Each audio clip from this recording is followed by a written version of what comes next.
வணக்கம். எனவே பேசுவோம். நம்ம எனவே பேசுவோம் சேனலுக்கு சப்ஸ்கிரைப் பண்ணி பெல் பட்டனை அழுத்தி ஆதரவு கொடுங்க. Welcome to great Kirikalan cooking show. நான் இன்னைக்கு உங்களுக்கு ஆமக்கறி எப்படி செய்யணும்னு சொல்லி கொடுக்க போறேன். நான் தான் செஃப் செபாஸ்டியன் சைமன். நீங்க இப்ப என்ன பண்ணணும்னா, நேரா பஸ் ஏறியோ ட்ரெயின் ஏறியோ தூத்துக்குடி போயிருங்க. அங்க இருந்து கப்பல் ஏறி சிலான் போயிருங்க. அங்க போனீங்கன்னா தான் அம்பட்டு பெரிய ஆமை கிடைக்கும். ஆமை எப்பவுமே கடலுக்குள்ளாரதான் கிடைக்கும். ஆனால் நீங்க போறப்பவே பரிசல்ல போகணும்னு கிடையாது. ஒரு கட்டைய மட்டும் எடுத்துக்கிட்டு நேரம் கிளம்பி போயிருங்க. போய் அந்த ஆமையை பிடிச்சு ஓட்டை பிரிச்சு போடுங்க. ஓட்டை பிரிக்கணும் உடனே வீட்டுக்கு வந்து வீட்டோட ஓட்டை பிரிக்க சொல்லுங்க. ஆமையோட ஓட்டை பிரிக்க சொன்ன ஜோக்கு ஜோக்கு சிரிச்சிட்டீங்களா? ஜோக்குக்கு அப்பப்ப ஜோக் அடிப்ப சிரிக்கணும். ஓகேவா?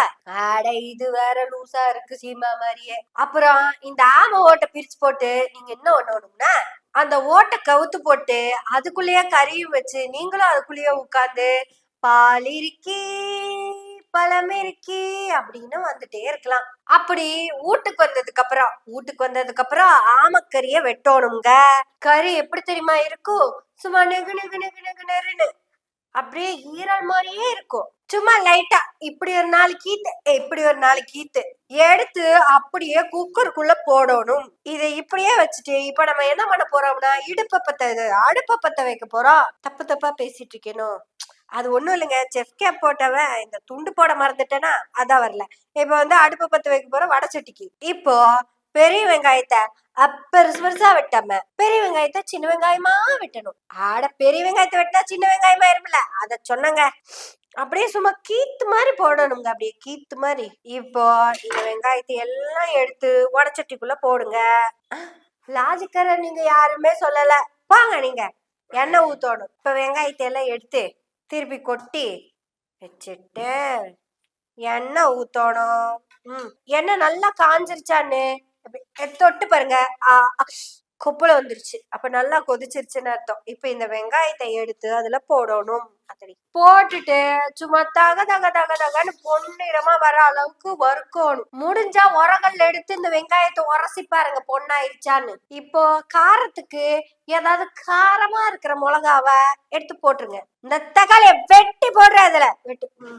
நான் தான் வெட்டணும், நான் தான் போடணும். அடுத்தது மசாலா ஐட்டம்ஸ். யாருக்கு என்னென்ன தோணுதோ அதையெல்லாம் எடுத்து போடுங்க. பாருங்க, மஞ்சாத்தூள், மிளகாத்தூள், எல்லா தூளும் எடுத்து போடுங்க. அப்புறம் சொரணை வர்றதுக்கு ரொம்ப முக்கியம் உப்பு. அது சோத்து கலவாவும் போட்டுக்கணும், சொரணை கலவாவும் போட்டுக்கணும்.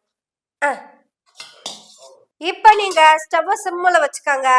இப்ப நீங்க பொய்ய பேச ஆரம்பிக்கலாம். ஆமக்கறி எவ்வளவு டேஸ்டா இருக்குன்னு தலைவரே எடுத்து ஆமக்கறிய வச்சாரு. நானும் அதை சாப்பிட்டு ஆட்டீரல் தோத்து போயிருந்தா ஆமக்கறி முன்னாடின்னு அழகா சொன்னேன். தலைவர் கட்டி பிடிச்சு காதை கடிச்சு இங்க சொல்லாத அங்க போய் சொல்லுன்னு சொன்னாரு. உனக்கு இங்க என்னெல்லாம் பண்றோமோ அதெல்லாம் அங்க போய் சொல்லு. இப்படித்தான் அந்த AK-74 அங்க போய் சொல்லுன்னு சொன்னாரு. இதுல என்ன கொடுமைன்னு கேட்டீங்கன்னா, அங்கே ஆமைன்னா ஒருத்தர் நான் போய் இறங்கினோன்னா ஒரு தீவில் அதை கடலால் கூட்டிகிட்டு போய் இறக்குறாங்க. ஒரு தம்பி வந்து அண்ணா அங்கே பாருங்கன்றாப்புல. ஒருத்தர் ஒரு பரிசலில் போகிறாப்புல. என்னடா பரிசலில் போகிறார், நல்லா கவனிங்க வர அப்படின்னோடனே ஆமை ஓட திருப்பி போட்டு ஒரு ஆள் உட்காந்து அப்படி துடுப்பை போட்டு போயிட்டுருக்காப்புல. அப்போ எவ்வளோ பெரிய ஓடு இருக்குன்னு பாருங்கள். ஒவ்வொன்றும் ஒரு வீடு தண்டி நல்ல ஆழ்கடலுக்குள்ள பெரிய பெரிய ஆமைகளாக இருக்கும். அப்படி ஆமை போனோன்னா ஆமைக்கறி வந்துச்சான்னு கேட்டவில்ல. வரலைன்னா வந்தது. சாப்பிட்டு இந்த ஆமைக்கறி எப்படி இருந்துச்சு, ரொம்ப நல்லா இருந்தேன், அங்கே போய் சொல்லுங்க பாப்ல. எங்கள் ஆளுக்கிட்ட ஒரு பழக்கம் இருக்குது, அங்கே போய் சொல்லுங்க அப்படி சொல்லுவாள். எது ஒன்று சொன்னாலும் அங்கே போய் சொல்லுங்க அப்படி சொல்லுவாப்புல. இப்போ AK-74 பயிற்சி கொடுக்கும்போது இது ரஷ்யாவில் இருக்குது, அதுக்கப்புறம் நம்மக்கிட்ட தான் இருக்குதுன்னு சொல்கிறாரு. இப்போ எனக்கு பயிற்சி கொடுத்து நான் போய் விளையாட்டாக்க, அப்போ இந்தியாவிலே AK-74 சுட்ட ஒரு ஆள் நான் தான் இருக்கேனா அப்படின்னு. ஆமாம், அது இங்கே சொல்லாதீங்க, அங்கே போய் சொல்லுங்கன்னு. இங்கே வைத்து சொன்னேன், அதான் பிரச்சனையாக இருக்கு வைங்களுக்கு. உங்களுக்கு புரியுதா? இத்தனை நேரம் நான் சுட்டதெல்லாம் வடை. இப்போ குக்கர்ல போட்ட ஆமை வெந்துருச்சான்னு பார்ப்போம். இப்போ ஆமை வெந்துருச்சு, மசால் மிக்ஸ் ஆயிருச்சு. இப்ப ரெண்டையும் தூக்கி கலக்கி போட்டு மிக்ஸ் பண்ண போறோம். இந்த ஆமைய அப்படியே இதுல கொட்டிட்டீங்கன்னா இப்ப விட்டு திருப்புற பாருங்க. இப்படி திருப்புற மாதிரி இப்படி திருப்புவேன், அப்படி திருப்புற மாதிரி அப்படி திருப்புவேன். இப்படி திருப்பி திருப்பி புழுகுனா தானே உங்களுக்கு மகிழ்ச்சியா இருக்கும். இப்போ ஆமக்கறி ரெடி. ஆமக்கறி எப்படி செய்யணும்னு நான் உங்களுக்கு சொல்லி கொடுத்துட்டேன். இப்படி ஆமக்கறி சமைக்கிறப்ப போற போக்குல நான் ஒரு புழுகுனேன். இனிமே எனவே பேசுவோம் பேச போறதெல்லாம் சீமானுடைய அண்ட புழுக அண்டா புழுகுன்னு ப்ரூவ் பண்றதுதான். வாங்க ஷோக்குள்ள போவோம். இது ரொம்ப லூசா இருக்கு. இப்போ அசோக வர்ஷினி ரொம்ப அழகா கேட்டாங்க, அண்ணே அண்ணே நீ புழுகுவேன்னு தெரியும், பாடுவேன்னு தெரியும், புழுகிட்டே பாடுவேன்னு தெரியும், சமைப்பியா அண்ணே அப்படின்னு கேட்டிருக்கிறாங்க. நல்லா சமைப்பீங்க போலண்ணே, செய்முறையெல்லாம் சொல்றீங்க. தங்கச்சி உதவி இயக்குனரா வந்து சுத்திட்டு இருக்கும்போது சோறாக்கி போட ஆளா இருக்கும், நம்மளே சமைச்சு சாப்பிட்டுக்க வேண்டியது. இவனாவது வாயை வச்சுக்கிட்டு சும்மா இருந்திருக்கலாம். யாரு? இந்த செல்ற பையன் சீமான். அட புழுகுற சந்தோஷத்துல ஓவரா புழுகி போட்டான். இவன் இந்த செல்ற பையன் சினிமா வாய்ப்பு தேடி சென்னைக்கு வந்தப்ப ஃப்ரெண்ட்ஸுங்க கூட எல்லாம் ரூம்ல தங்கி இருந்தானாமா. அப்ப இவங்க ஆத்தா அண்ணாவா எங்க தெரியுமா இருந்தாங்க? அட 2 வருஷத்துக்கு முன்னாடி 100 நாள் வேலை வாய்ப்பு வேணும்னு போய் லெட்டர் கொடுத்தாங்கல்ல, அந்த அண்ணம்மாவை சொல்றீங்க. இவன் 68ல பிறந்தா 16 வருஷத்தை கூட்டினீங்கன்னா 84. 84ல கிட்டத்தட்ட +2 முடிச்சு காலேஜ் போயிருப்பான். ஆட கல்லு குடிக்க காலேஜ் போன கதைய பத்தி பேசிக்கிட்டு இருக்கிற, நீங்க சீரியஸா எடுத்துக்காதீங்க. அப்படி குடிச்சிட்டு சுத்திட்டு இருந்த குடிகார ஒரு 3 வருஷத்தை முடிச்சிருப்பேன். 87ல முடிச்சிட்டேன். அப்படி இப்படின்னு தண்டமா சுத்தின ஒரு 3 வருஷத்தை கழிச்சாலும் 90ல இருந்து சினிமா வாய்ப்பை தேடி சென்னை வந்துட்டா.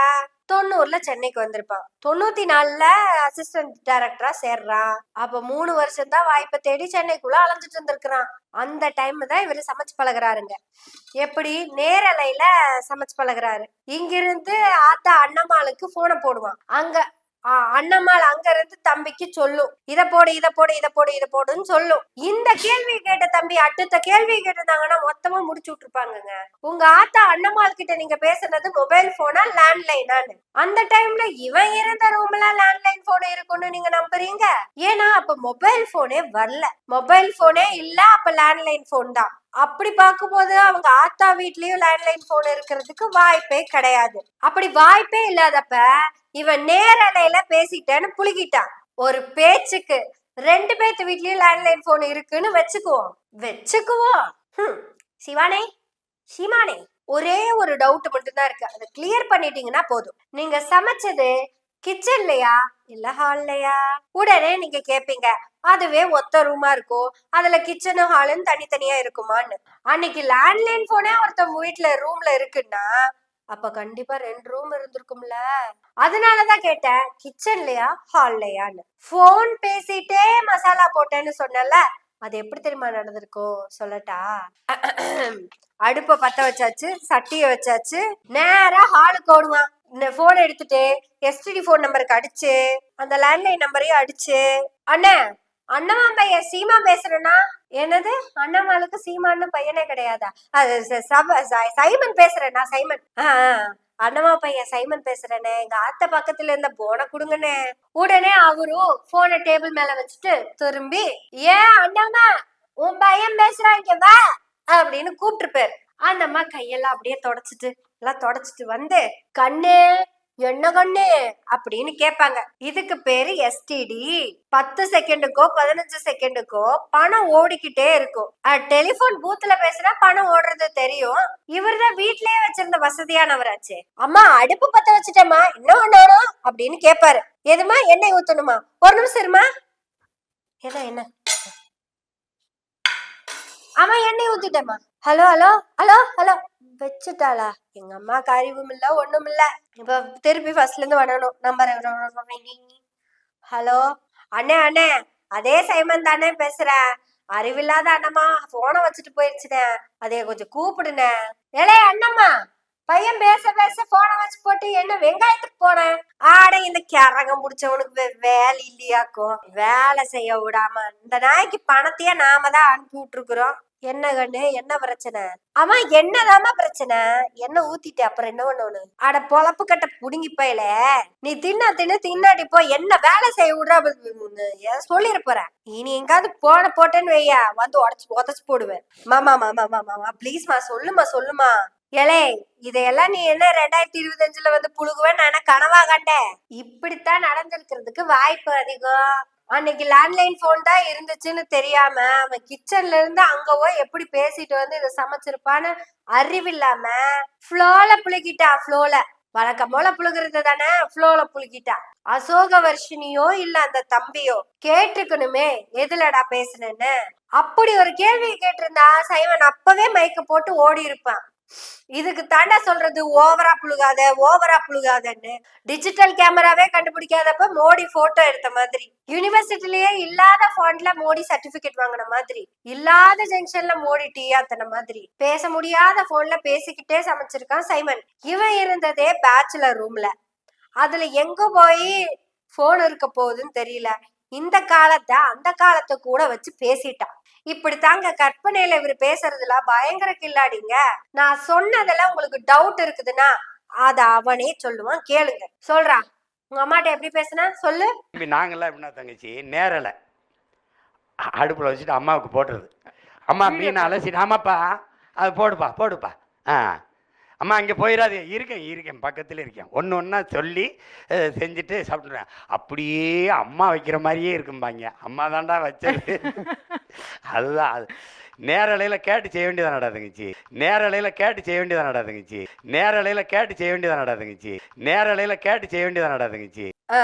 நேரலையில அம்மா சொல்ல ஐட்டத்தை நீ அடுப்புல போட்டுக்கிட்டு இருந்த.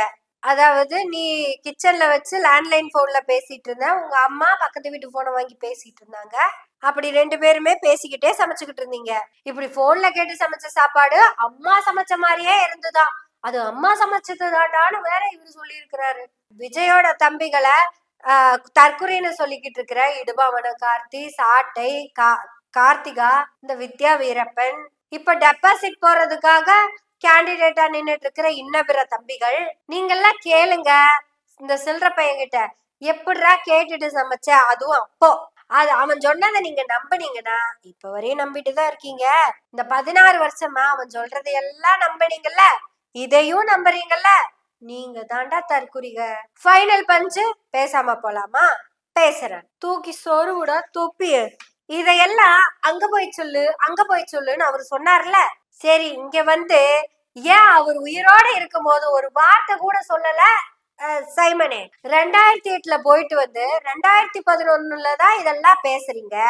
ஏன் அவரே சொன்னாரா 2011க்கு அப்புறம் தான் அங்க போய் எல்லாத்தையும் சொல்லணும்னு? தம்பி, நீங்க 2008 வந்தது மகிழ்ச்சி. எப்படி பார்த்தாலும் 2009 எங்களை எல்லாம் இனப்படுகொலை செய்து விடுவார்கள். அது வரைக்கும் நீங்க ஆமக்கறி சாப்பிட்டது யாருக்கிட்டயும் சொல்லிடாதீங்க. அப்புறம் இனப்படுகொலை செய்ததுக்கு அப்புறம் நீங்க ஒரு கட்சி ஆரம்பிச்சுட்டு, அதாவது நாங்கெல்லாம் எதுவுமே உங்ககிட்ட சொல்ல முடியாது அப்படின்னு தெரிஞ்சுக்கிட்டதுக்கு அப்புறம் இந்த ஆமக்கறி, இட்லி கறி, அரிசி கப்பலு, AK-74 இதையெல்லாம் கதையா சொல்லுங்க. கேக்குறக்கு ஒரு தற்குறி கூட்டம் உங்க பின்னாடி தம்பிக, கேக்குறக்கு தற்குறி கூட்டம் ஒண்ணு தம்பிகங்கிற பேர்ல உங்க பின்னாடியே வந்துட்டு இருப்பாங்க. இவ்வளவு தெளிவா ஸ்கிரிப்ட் எழுதி கொடுத்தாருல ஸ்கிரிப்ட் ரைட்டரு, அவருமே என்ன மரியாதை இருக்கு, அவனுமே கொஞ்ச நாளுக்கு தன்னை தம்பின்னு நினைச்சு தற்குறியா சுத்திக்கிட்டு இருந்தவன் தான். தப்பிச்சு வந்ததுனால இவனை தற்குறின்னு அவரு சொல்லிக்கிட்டு இருக்காரு. தப்பிச்சு வந்ததுனால இப்ப இருக்கிற தம்பிகளை தற்குறின்னு சொல்லிட்டு இருக்கிறாப்படி. சோ இப்ப இருக்கிற தம்பிகளை நீங்களும் தப்பிச்சு வந்து அடுத்து வர போற தம்பிகளை தற்குறின்னு சொல்லுங்க. பேசுங்க, நல்லா பேசுங்க. எல்லாரும் பேசுவோம். எனவே பேசுவோம் நாள்தோறும். உங்களுடைய ஆதரவுகளை நன்றிகளோடு எதிர்பார்த்து கொண்டிருக்கிறோம். நன்றி, வணக்கம்.